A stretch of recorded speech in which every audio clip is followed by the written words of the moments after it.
வணக்கம் நண்பர்களே, இன்றைய தங்கம் மற்றும் வெள்ளி விலை நிலவரம் என்னவென்று பார்க்கலாம்.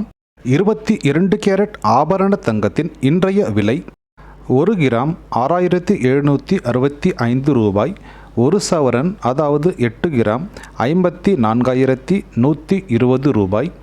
10 கிராம் 67,650 ரூபாய். இன்றைய தங்கம் விலை நேற்றைய தங்கம் விலையை விட கிராம் ஒன்றுக்கு 30 ரூபாய் குறைந்து உள்ளது. சவரன் ஒன்றுக்கு 240 ரூபாயும் 10 கிராமுக்கு 300 ரூபாயும் விலை குறைந்து உள்ளது. அடுத்தது இன்றைய வெள்ளியின் விலை 1 கிராம் 86 ரூபாய் 50 பைசா. 1 கிலோ பார் வெள்ளி 86,500 ரூபாய். வெள்ளியின் விலையில் எந்த ஒரு மாற்றமும் இல்லை. நண்பர்களே, தங்கம் மற்றும் வெள்ளியின் விலையை உடனுக்கு உடன் தினந்தோறும் அறிந்து கொள்ள நம்முடைய யூடியூப் சேனலை சப்ஸ்கிரைப் செய்து கொள்ளுங்கள்.